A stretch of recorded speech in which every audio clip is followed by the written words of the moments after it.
Pelvic floor muscle exercise. Pelvic floor muscle exercise helps you strengthen the pelvic floor muscles so that you gain an easier control of them, and thus alleviate the problems of stress urinary incontinence. To perform the exercise, you can choose different postures at your convenience. In a lying position, you can lie on a yoga mat or bed facing the ceiling and bend your knees at around 45 degrees. In a sitting or standing position, you can place your feet with shoulder width. Now, in your position, imagine that you're holding back the flow of urine for a few seconds. Keep breathing and not hold your breath.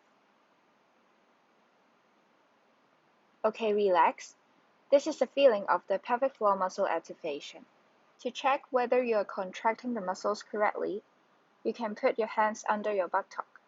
When you activate the muscles, you will feel your anus and labia lifting up mildly but not the tense-up feeling of your thigh or abdomen.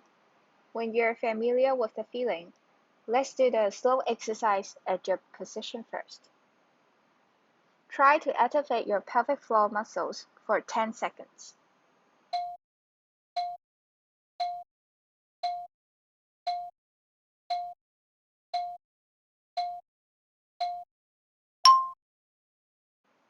Okay, now relax for 10 seconds. It is a little bit difficult at the beginning, so just try to hold as long as you can if you cannot sustain for 10 seconds. A contraction together with a relaxation is called one repetition. Let's repeat the exercise for 10 repetitions as one set and do 5 sets per day.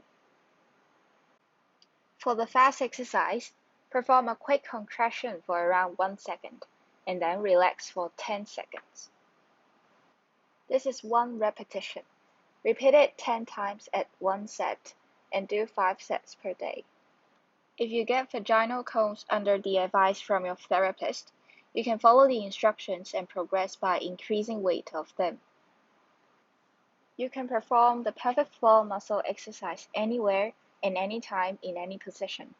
For example, reading books, waiting for an escalator, washing your hands, and doing your work. You can always find your ways to make the exercise your regular daily habit.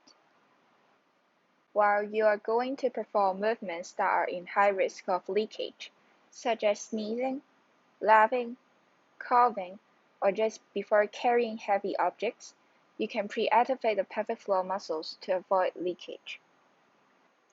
Signs of improvements include fewer toilet visits and bladder leakages during the day. These should be noticed after around 6 to 8 weeks if you perform the exercise regularly and correctly. To conclude, if you want to improve your condition, first, do the exercise correctly. Second, do it regularly and make it a daily habit. Lastly, incorporate the skills in daily life, like before coughing, laughing, or sneezing. If you find any difficulties or any discomfort after performing this exercise, please consult healthcare professionals as soon as possible.